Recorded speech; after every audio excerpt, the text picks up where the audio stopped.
Sócrates e o discurso. Nós vamos pegar aqui o tema de liderança e ética. O objetivo, então, deste nosso momento é compreender a relação entre Sócrates, a retórica e o discurso. Então, nós temos 3 palavras para tentar dar conta nestes poucos minutos que nós temos e trazer alguns exemplos que vocês vão compreender do primeiro dia de aula. Quando eu tive aqui no primeiro dia de aula, eu fiz o que agora talvez eu vou explicar como teoria do discurso de Sócrates. Lembra aquela dinâmica da cadeira, etc? Agora a gente vai ter alguma resposta. Então, para começo de conversa, aqui nós temos uma coisa chamada senso comum. É o que todo mundo acha de como são as coisas. Então as pessoas pensam, por exemplo, tem algumas pessoas que estão dentro da boca desse monstro aqui. Para que ficar aí fora? Aqui dentro está tão mais quentinho, né? O senso comum, o que elas acham. Claro que a gente está percebendo que aqui não é um lugar mais confortável para ficar, porque é mais perigoso, etc. Essa metáfora do peixe, do monstro aqui, pode ser para qualquer coisa na nossa vida. Eu estou vendo que a outra pessoa está fazendo alguma coisa que vai piorar a vida dela, a saúde, etc. Não adianta ela tentar me convencer que ela vai fazer isso melhor. Há uma verdade fora do senso comum? Uma pergunta que vem aqui pra gente. Se tem alguma verdade, como que eu posso conhecê-la? Porque a gente escuta muito as pessoas falarem assim: essa é a minha verdade. O outro tem a verdade dele. Por isso nós brigamos muito, por exemplo, nas eleições e vários outros aspectos e assuntos políticos. Em várias aulas vocês batem de frente com muitos professores. Por quê? Será que eles têm a verdade ou estão querendo impor algum tipo de verdade? Então vamos pensar nisso. Sofistas e a retórica. Então, primeira coisa, a gente pensar o que é essa palavra retórica, né? Uma palavra que foi popularizada pelos sofistas que ensinavam como a arte da persuasão. Sabe, uma pessoa que tem uma retórica muito boa, ela consegue falar, convencer, arrastar as outras pessoas para aquilo que ela deseja, né? Seus alunos, então, aprendiam a usar o discurso para convencer aqueles que estavam na ágora. Ágora é uma praça pública onde os filósofos ficavam conversando. Então eles ficavam ali debatendo sobre política. E imagina que coisa boa, se eu pudesse ficar na praça pública debatendo sobre política. Eu não posso, porque eu tenho que trabalhar. Se eu pudesse, alguém deveria me sustentar para isso. Para eles, a verdade era relativa. Cada um, assim, então, não tinha uma função da linguagem e do debate em buscar a verdade. Para os sofistas, não existia uma verdade, porque a verdade era relativa. O que significa isso? Tudo que eu falo pode ser verdade. Eu estou sentindo que aqui está quente, o Isaac fala que aqui está frio. Quem tem a verdade? Os dois. Se a verdade é relativa, está quente para os que acreditam que está quente, está frio para os que sentem que estão frio. Não tem verdade. Por isso que os sofistas têm uma frasinha aqui de Protágoras. O homem é a medida de todas as coisas. Então a verdade vai ser, se para mim eu digo que algo é verdade em certo sentido, é que é verdade. Se o outro diz que é verdade de outro sentido, para ele também vai ser verdade. Só que imaginem só, se nós tivéssemos um mundo assim, tudo que eu falo é minha verdade e o que vocês falam for a verdade de vocês, nós não vamos chegar a lugar nenhum. A gente precisa de algum conceito. Então, um dos motivos para que Sócrates fizesse oposição aos sofistas era justamente este, de que a verdade fosse algo extremamente relativo, né? Então vamos ver. A maior preocupação, então, do filósofo Sócrates era buscar a verdade. Essa busca, então, deve orientar todos os nossos atos na vida e a maneira como nós nos comunicamos. Qual que é a nossa disciplina? O que a gente está fazendo aqui? Ética e liderança, o tema agora do segundo trimestre, para fechar, é linguagem e comunicação. Então, os nossos debates e diálogos deveriam servir o propósito de encontrar a verdade. Toda aula que eu venho dialogar com vocês é uma busca de encontrar a verdade, não a minha. A verdade que cada um talvez consegue perceber a partir das suas próprias experiências. E a gente troca algumas experiências. Eu não quero doutriná-los a encontrar a minha verdade. Eu quero que vocês encontrem uma verdade. Por exemplo, a ciência possui uma verdade. Não é a única, mas é uma verdade. A religião possui também uma verdade. Não é a única, mas é uma verdade que a religião anuncia. Cada grupo tem a sua forma de anunciar uma verdade. Uma pergunta retórica para vocês então, só para a gente pensar. Vocês concordam ou não com essa ideia de Sócrates? Nossos debates e diálogos devem servir ao propósito de encontrar a verdade. Só para a gente pensar. Tudo que eu faço, que eu falo, que eu participo das aulas, eu busco encontrar algum tipo de verdade. Eu imagino os professores de filosofia e sociologia dentro de sala de aula debatendo temas que são extremamente espinhosos dentro de política e ética.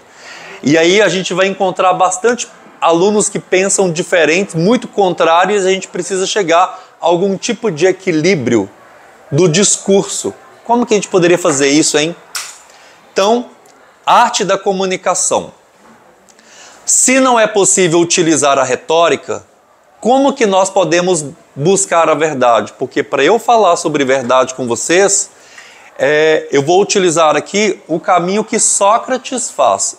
Ele parte do diálogo. A melhor maneira de encontrar a verdade é dialogando, conversando. Nós vamos perceber que existe uma técnica agora para encontrar, e essa técnica que vai revelar a minha primeira aula do ano de 2023 com vocês.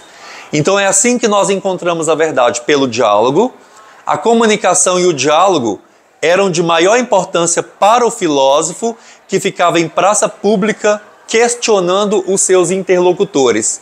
Tem algumas regras, nós vamos então verificar como essas regras funcionam. O intuito de Sócrates, então, era revelar os erros do senso comum. Por que eu vou dialogar? Porque quando a pessoa vem dialogar comigo, por exemplo, eu não vou debater sobre isso aqui, só vou dar um exemplo. A vacina contra a Covid-19 não tem eficácia nenhuma. Ela está trazendo isso de uma maneira científica? Não, ela está trazendo do senso comum. Isso é o que a pessoa acredita. Mas dezenas, centenas, milhares de cientistas espalhados pelo planeta Terra desenvolveram inúmeros tipos de vacinas que nos mostraram na prática que isso teve algum retorno positivo para o combate à Covid-19. Então aqui temos uma frase do filósofo Sócrates: só sei que nada sei. Talvez essa frase é a mais conhecida de Sócrates, que vocês já devem ter escutado muitas vezes. Quando eu falo que eu não sei, não significa que eu seja ignorante naquela questão, mas significa que eu estou querendo dizer que eu não sei tudo sobre isso e que eu posso aprender alguma coisa com vocês. Quando eu estou aqui em sala de aula, por exemplo, o Gustavo faz alguma pergunta, Pedro coloca alguma observação, eu sempre posso aprender com a forma de pensar e a perspectiva de vocês. Eu não sou o dono do saber. Então, se eu digo sei que nada sei, é uma possibilidade de aprender algo. Então, para pensar, vamos agora partir para as técnicas que Sócrates utiliza, o método do diálogo dele. Vejam só, agora vamos pegar, são 7 passos, prestem bastante atenção nesses 7 passos. O método do diálogo de Sócrates é dividido em ironia e maiêutica. Então nós temos aqui uma ironia,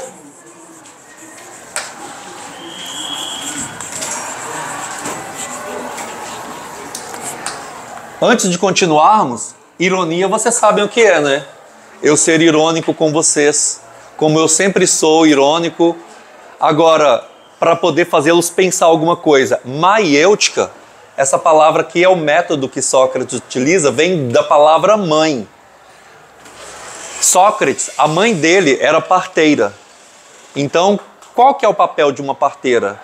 Fazer com que crianças venham à luz, nasçam. E ele, observando o trabalho que a mãe desenvolvia, o que ele pensa? eu também quero ser parteiro, mas não de crianças, de ideias, porque todas as pessoas estão grávidos de ideias e precisam parir essas ideias. Só que eu estou com uma ideia que eu não consigo colocar para fora. Como que eu faço então? Eu vou precisar de um profissional, de um obstetra espiritual para fazer a minha ideia sair de alguma maneira. Primeira coisa, eu vou identificar uma questão filosófica durante uma conversa. Lembra da primeira questão filosófica que eu coloquei uma cadeira sobre a mesa e perguntei para vocês o que é uma cadeira? Ironia. Como que eu estou utilizando a ironia aqui? Eu estou perguntando para alunos do 2º ano do ensino médio o que é uma cadeira. Imediatamente vocês devem estar pensando, ou na época pensaram, que bobeira, todo mundo sabe o que é uma cadeira. No entanto, ele está perguntando, ou seja, eu estou sendo irônico, perguntando para alguém que acha que sabe alguma coisa para mostrar que vocês não sabem. Até chegar ao ponto de fazer vocês admitirem a ignorância e dizer, eu sei que nada sei. O que é uma cadeira mesmo? A gente vai chegar nesse ponto. Isola o termo. Exemplo, aqui tem virtude, coragem, justiça. Eu dei o exemplo da cadeira. O 3. Eu afirmo não saber, eu não sei o que é uma cadeira. Mas vocês são muito mais inteligentes do que eu. Ironia, sarcasmo.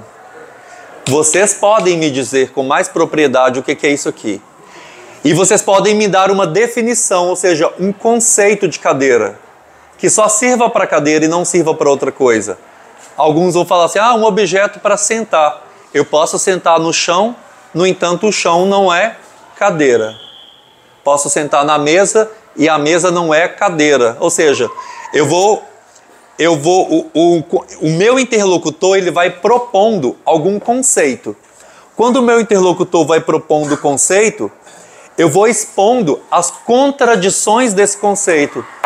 Bom, eu acho que a sua resposta é boa, mas há contradições. Isso pode não ser cadeira por esse motivo, por aqui. A cadeira é todo objeto que possui 4 pernas. Minha cama possui 4 pernas e não é cadeira. A mesa possui 4 pernas. Está vendo? O conceito não encaixa só na coisa. Analisa, apresenta as contradições, depois o interlocutor apresenta uma definição melhorada, porque ele vai ficando nervoso de não encontrar uma resposta boa para aquilo e ele vai tentando melhorar. Aí o que eu faço? Quando ele melhorar o conceito, eu volto para o número 5. Eu vou trazendo novas contradições sobre a resposta melhorada dele. E eu vou fazendo isso várias vezes, até o interlocutor tomar consciência da própria ignorância e estar pronto para começar a busca pelo conhecimento. Esse é o momento conhecido como maiêutica, ou seja, o nascimento do conhecimento ou o reconhecimento da ignorância. Então, quando eu reconheço que eu só sei, que nada sei, eu estou agora partindo para um momento maiêutico da minha vida para poder dizer, eu achava que eu sabia, mas é muito mais claro para mim agora que eu não faço ideia do que é isso. Redes sociais, todo mundo fala um monte de coisa, o tempo todo, sobre todo tipo de assunto, sem saber ao certo o que é e o que não é. Só que o que nas redes sociais falta? Um método da maiêutica para que eles cheguem a um ponto de admitir a própria ignorância. Eu estava errado. Isso não é verdade. Só que as pessoas deixam de admitir aquilo que elas não sabem que elas estão muito cheias de si. Não esvaziaram ainda. Então, para a gente fazer um tipo de atividade, eu poderia colocar uma pergunta para vocês. Eu poderia perguntar sobre o que é cadeira, sobre o que é alguma coisa, para vocês tentarem elaborar um conceito. O conceito que nós vamos tentar pensar é o que é felicidade. Veja que eu não estou falando assim, para mim, felicidade é ter um carro, é ter uma casa, é ter um namorado, uma namorada, estar casado. Isso é muito pessoal. O que seria felicidade que caberia na palavra felicidade e que nós compartilharíamos entre nós como conceito de felicidade? O objetivo desse diálogo, que nós vamos dialogar agora, é investigar esse conceito felicidade e encontrar uma resposta consensual. Porque não tem consenso se ele diz que felicidade é estar com o amor da vida dele. Eu falo, para mim isso não é felicidade, isso é consequência de qualquer vida. Qualquer pessoa que eu encontrar, eu vou dizer que é o amor da minha vida. E não é. Para ele não é, para mim é. A gente não entra em consenso.